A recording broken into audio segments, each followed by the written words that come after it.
Well, hello peeps. Today we're gonna talk about how good is Havoc Demon Hunter going to be in the Solo RPG environment. Of course, as always, we're gonna discuss the good, the bad, and the ugly, and how to traverse it. But before we get into the things, I do have to inform you that only 4.3% of you are subscribed. So if you have been enjoying the content, please consider smashing that subscribe button. Also, hit the notification bell. And again, peeps, thank you for helping me reach 2k subs before the war within started. Let's start off first with the big pros of the class. As always, you are a hunter of demons. It ain't much, but it's honest work.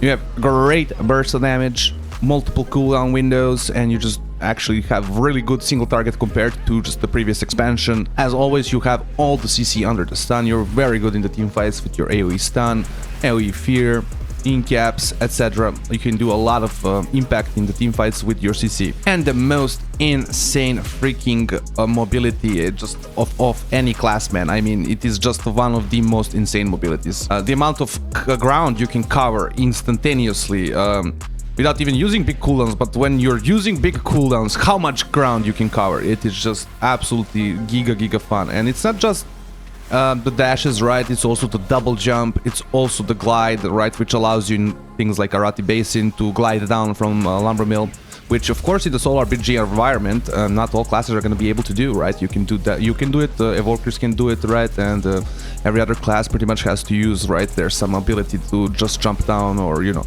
priests can do it and mages can do it. But in any case, just has the most insane mobility as it always has, and it's just mega fun. And of course, Demon Hunter is still just a flavor bomb as it always has. Like, you might have heard me pump up some other classes and specs in the last few months, but you see me playing Demon Hunter now, right? So there's just something that you can't, I feel like, trade in other specs with Demon Hunter. There's just a flavor bomb of the mobility, of the way it deals damage, jumps around, and does all these things that make it feel so good to me. Now we get in kind of the problematic area, or the problem side of things. So your AoE damage is just not enough, man. Like, Soulscar just doesn't feel like it's doing enough. Throwglaive builds just don't feel like they're doing enough cleave, and that might be just a comparison thing, right? There's classes that just do a lot more AoE damage and a lot more cleave. And also it is kind of a hero talents issue as well, right? Felskar is still bugged apparently, but even with the bugs, it is just much better than Eldrazi River in just doing AoE damage, spamming out AoE damage.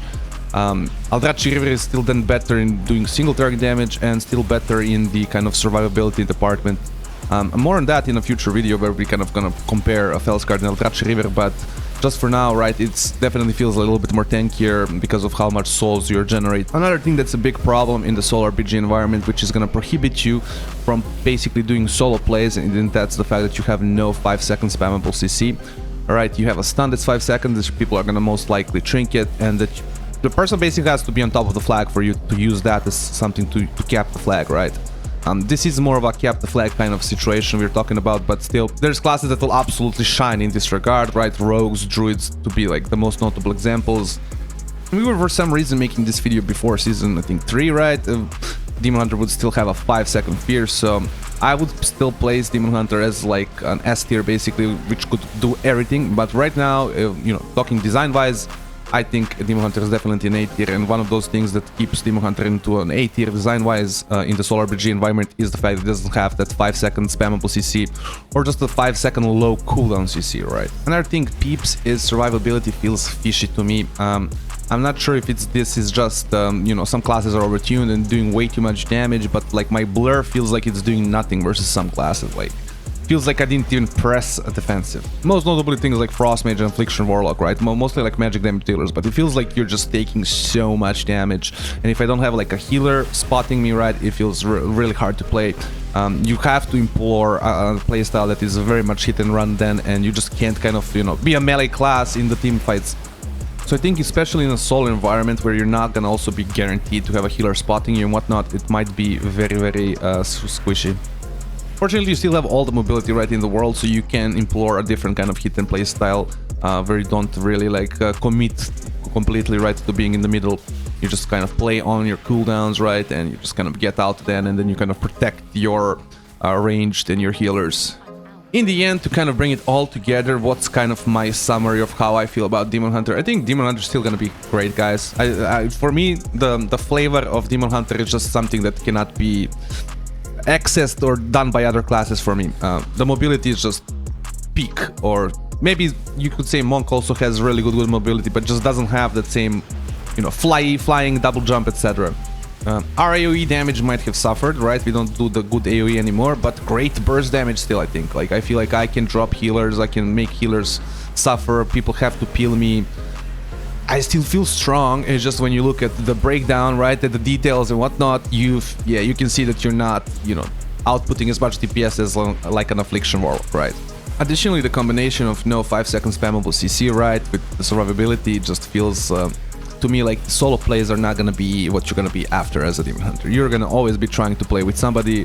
Being an attack team at the minimum, right, you're just always gonna be trying to look for a teammate because I don't think you're good in the solo environment anymore. Like, you're just gonna get gotten by a rogue when you have no trinket or something like that, and you're just gonna have no answer to a lot of things that people can do to you. So basically, you're definitely gonna be in a good spot when it comes to team fighting. Just I would not try to do solo crazy things. But even though we can't do the solo plays, man, I'm still gonna be maining Demon Hunter. Demon Hunter is still gonna be a lot of fun for me, and I'm still gonna be just deploying a different playstyle where you have to do the hit and run now, and you have to kind of play on your defensives, make sure you're not in the fight, in the middle of the fight with no cooldowns.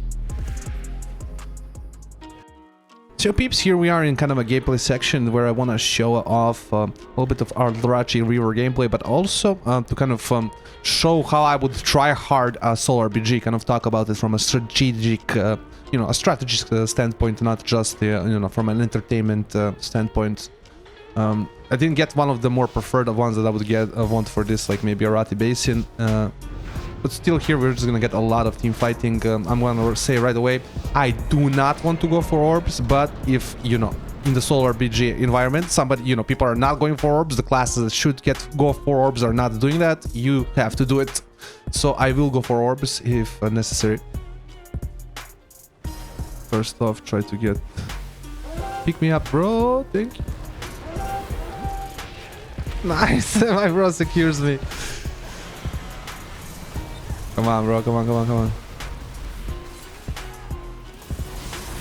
Destroy this guy.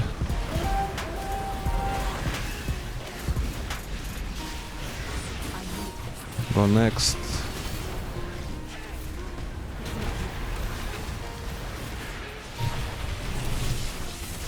Stun him up. Let's keep going. Oh, kill the freaking static link.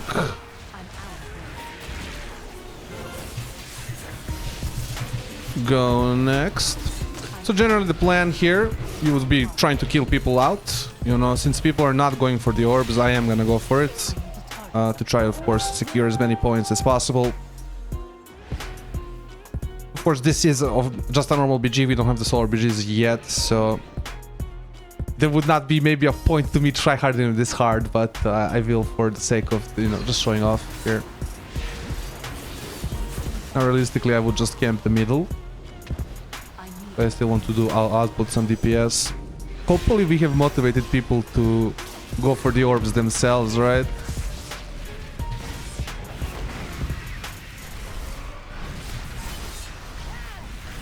Oh my god. Get him stacked up. I mean, he's gonna get wrecked anyways. Of course, we should try and snipe an orb here.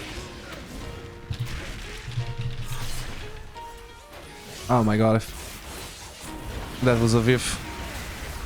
Wait, I'm gonna snipe this orb. Wait, it wasn't this one? Oh, it's that one. For some reason I thought it was this one. That was a little bit of a fail. Of course, if you're using Eldrachi River, you should be spamming your Purge constantly, right, to get out the souls from the target. I don't think he's dead, yeah.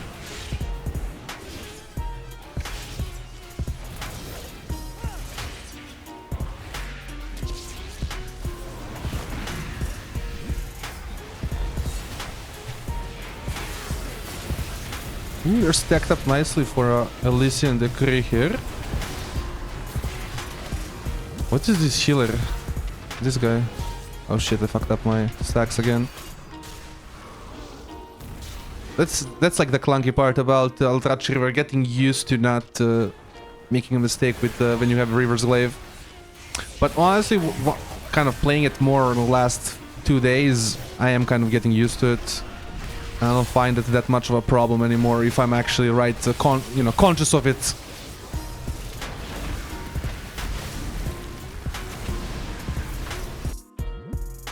So peeps, have decided to cut this part a little bit short. I feel like strategically there's not much to explain about Temple of Kotmogu. As always, I really hope you've enjoyed the video. Like, comment, subscribe, all those things that YouTubers want you to do, and have a nice day.